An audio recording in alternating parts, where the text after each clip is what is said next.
Bismillahirrahmanirrahim. Assalamualaikum warahmatullahi ta'ala wabarakatuh. Alhamdulillah Rabbil Alamin. Wassalatu wassalamu ala ashrafil anbiya wal mursalin wa ala alihi wa sahbihi ajma'in. Rabbi syrah li sadri wa yassir li amri wahlul 'uqdatam min lisani yafqahu qawli. Subhanaka la ilma lana illa ma 'allamtana innaka antal alimul hakim. Wala hawla wala quwwata illa billahil aliyil azim. Amma ba'd. Qala Allah Ta'ala a'udzu billahi minasy syaithanir rajim. Wal 'asri innal insana lafi khusr illa alladhina amanu wa 'amilus shalihat wa tawasaw bil haqqi wa tawasaw bis sabr. Shadaqallahul azim. Qala Nabi sallallahu alaihi wasallam, la yu'minu ahadukum hatta yakuna hawahu tab'an lima ji'tu bih, atau kama qala alaihi salatu wassalam. Alhamdulillah, muslimin muslimat rahimakumullah. Pada pagi yang mulia ini sama-sama kita panjatkan syukur dan puji pada Allah Subhanahu wa taala dengan limpah kurnia masih lagi sayang pada kita, bagi kita nikmat, bagi kita kesihatan, bagi kita kehidupan. Mudah-mudahan kehidupan yang berbaki dapat kita manfaatkan sebaik mungkin di dalam mencari redha Allah Subhanahu wa taala. Menjadi hati yang tenang, hati yang cintakan Allah Subhanahu wa taala, hati yang sentiasa inginkan kebaikan untuk diri kita. Betul orang beriman pada Allah Subhanahu wa taala saban hari saban waktu mereka fikir bagaimana untuk memperbanyakkan pahala di akhirat. Apa yang mereka lakukan atas muka bumi, alhamdulillah mereka bawa ke hari akhirat. Kenapa? Hari akhirat ada hari yang sebenar. Dunia tempat sementara, akhirat adalah kekal abadi. Jadi orang yang beriman pada Allah Ta'ala, mereka gunakan kehidupan dunia yang sementara, mereka hantar dakhirah, bekalan. Itulah kehidupan mereka yang sebenarnya, untuk mereka dapat balik apa yang mereka usaha di atas muka bumi yang sementara, yang diuji oleh Allah Subhanahu wa taala. Dengan nikmatnya Allah Ta'ala uji hamba dengan kesusahan, dengan penyakitnya. Itu ujian daripada Allah. Wa nabluukum bisyarri wal khairi fitnah. Allah Ta'ala sebut dalam Quran, dan kami uji kamu wahai Muhammad. Wa nabluukum bisyarri, dengan buruknya, dengan sakitnya kamu, dengan miskinnya kamu. Wal khairi, dengan kebaikan, kayanya kamu, senangnya kamu, sihatnya kamu. Fitnah merupakan ujian daripada Allah Subhanahu wa taala. Muslimin rahimakumullah, pada pagi ini saya ingin untuk berkongsi ilmu di dalam menghuraikan satu firman Allah Subhanahu wa taala dalam surah Al-Baqarah 200 ayat 260. Firman Allah Ta'ala, a'udzubillahi minasyaitonir rajim. Wa idh qala Ibrahim rabbi arini kaifa tuhyil mauta qala awalam tu'min qala bala walakin liyatma'inna qalbi qala fakhudh arba'atan minat tayr fasurhunna summa ja'al ala kulli jabalin minhunna juz'a summa ad'uhunna ya'tinaka sa'ya wa'lam anna Allah azizun hakim. Sadaqallahul azim. Ayat ini Allah Subhanahu wa taala gambarkan bagaimana kisah Nabi Allah Ibrahim AS demi untuk menenangkan hati baginda semata-mata, minta dengan Allah Subhanahu wa taala, berdialog dengan Allah. Kita sedia maklum, tuan-tuan puan-puan rahimakumullah, ada di kalangan nabi-nabi, rasul-rasul yang dipilih oleh Allah Subhanahu wa taala, mereka boleh bercakap dengan Allah. Mereka boleh berdialog dengan Allah Subhanahu wa taala. Di dalam permulaan juzuk yang ketiga, juzuk yang pertama Alif Lam Mim, juzuk yang kedua Sayaqulu Sufaha, juzuk yang ketiga Tilkar Rusul. Apa firman Allah Ta'ala? A'udzubillahi minasyaitonir rajim. Tilkar rusulu faddalna ba'dahum 'ala ba'd. Tilkar rusulu faddalna ba'dahum 'ala ba'd. Minhum man kallama Allah wa rafa'a ba'dahum ba'din darajat. Sadaqallahul azim. Tilka rusul, rasul-rasul itu, faddalna ba'dahum ala ba'din, kami lebihkan mereka di antara satu dengan yang lain. Minhum, di kalangan rasul-rasul itu, man kallama Allah, ada rasul yang mana, nabi yang mana Allah Subhanahu wa taala bercakap dengannya, berbicara dengannya. Khususnya Nabi Allah Musa alaihi salam. Nabi Allah Musa, Allah Subhanahu taala berbicara dengan Nabi Allah Musa alaihi salam, wa kallamallahu Musa taklima.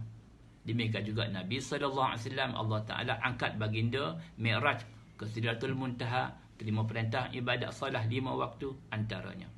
Demikian juga Nabi Allah Ibrahim AS, Allah SWT berbicara dengan Nabi Allah Ibrahim AS. Di dalam ayat 260 ini Allah Ta'ala nyatakan bagaimana Nabi Allah Ibrahim AS tanya Allah,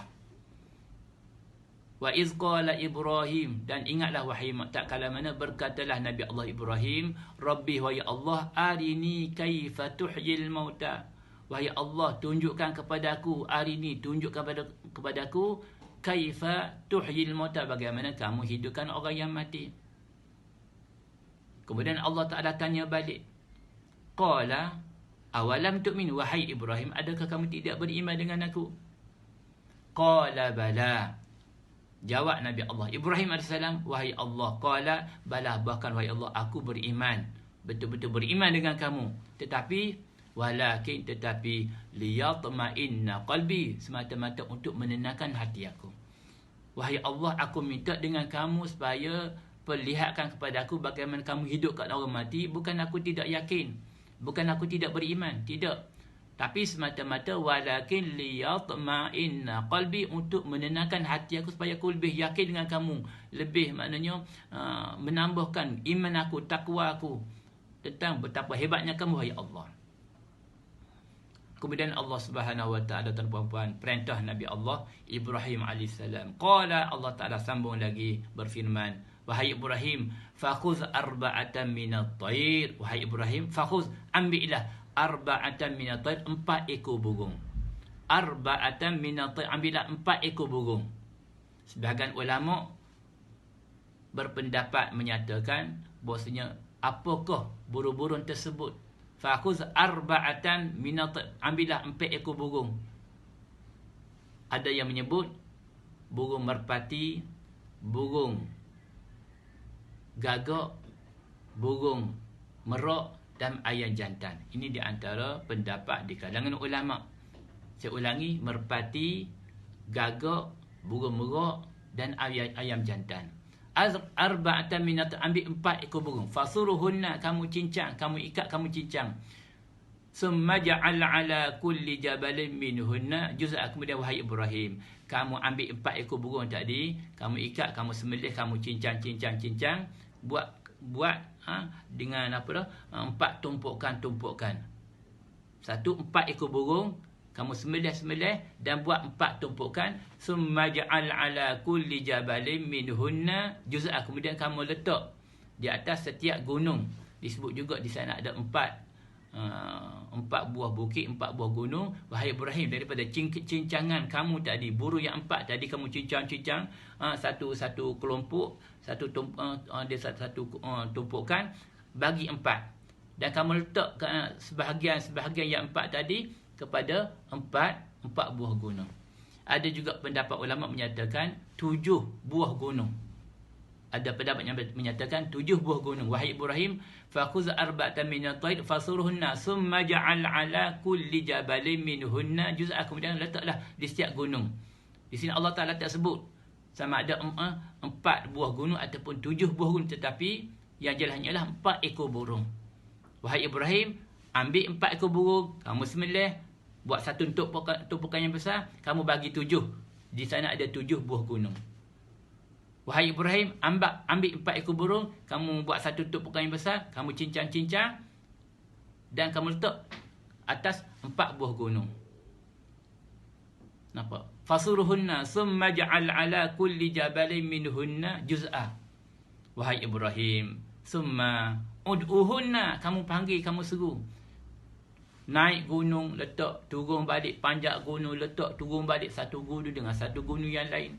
Di sini kata ulama, nak tarbiyah kita bagaimana untuk mencapai iman yang hakiki di sisi Allah Subhanahu Taala, terlalu susah, terlalu rumit, sehingga Nabi Allah Ibrahim AS terpaksa sebagainya. Nak cari burung dan sebagainya jadi satu perkara yang susah sebenarnya. Nampak? Jadi untuk dapatkan iman, ambil cari burung, tangkap burung, igat burung, kemudian sembelih, letak lagi, naik turun gunung. 4 buah gunung, 7 buah gunung. Wahai Ibrahim, summad'uhunna, kemudian kamu panggil. Ya'tinaka sa'yah, akan datang pada kamu sa'yah, bersegera.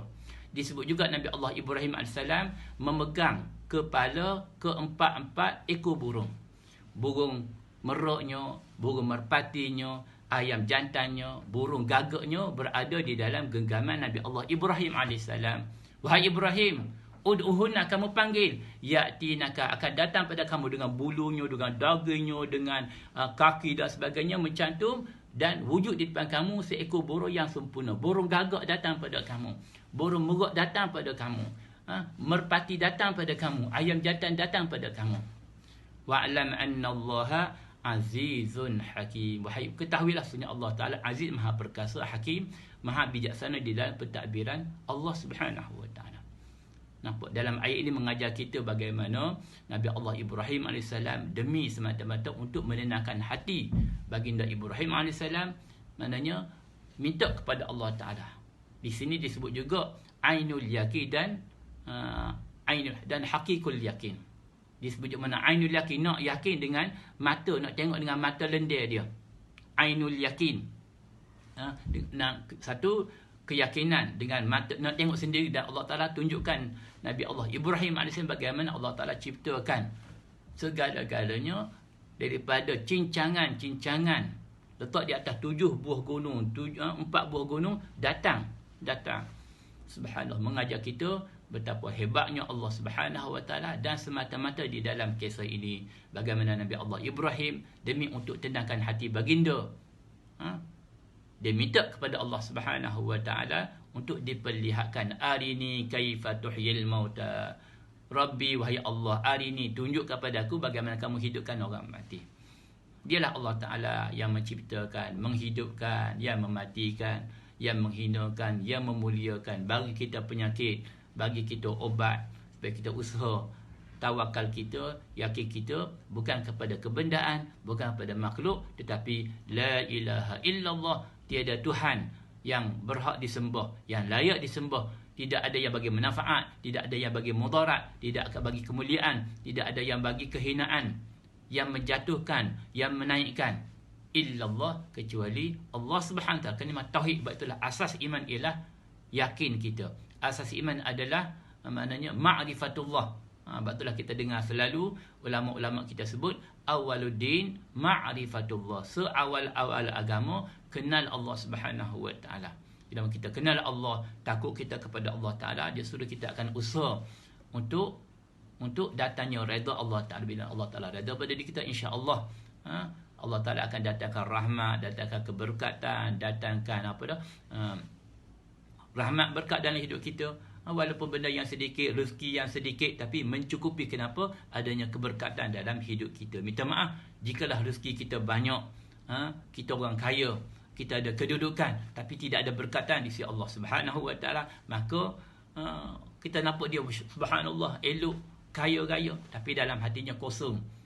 Serabut sana, serabut sini, dia pun tak tenteram, tidur pun tak lena, ke hulu, ke hilir dan sebagainya. Nampak? Walau dia orang kaya, kenapa hati? Sebab orang beriman pada Allah Ta'ala, tenangnya hati mereka lihat kebesaran Allah, tenangnya hati mereka dengan mengingati Allah Subhanahu wa Ta'ala, sebagaimana firman Allah Ta'ala, a'udzubillahi minasyaitonirrajim, ala bizikrillahi tatma'innul qulub. Maksudnya, wahai Muhammad, ala, ingatlah, ketahuilah, biziklah, dengan ingatan kamu kepada Allah Subhanahu wa Ta'ala, tatma'innul qulub, hati kamu menjadi tenang. Mudah-mudahan pada pagi hari kita ingati Allah Subhanahu wa Ta'ala, zikir kita subhanallah walhamdulillah wa la ilaha illallah wallahu akbar 100 kali pagi paling kurang. Kedua, selawat kita pada Nabi sallallahu alaihi wasallam, Allahumma salli ala sayyidina Muhammad wa ala sayyidina Muhammad, paling kurang 100 kali pagi, 100 kali petang. Cinta kita pada baginda, cinta kita pada Allah, kita tahlil, kita tasbih, kita tahmid. Cinta kita pada Nabi SAW, kita selawat pada baginda. Dan akhir sekali, cinta kita pada diri kita, perbanyakkan istighfar kepada Allah.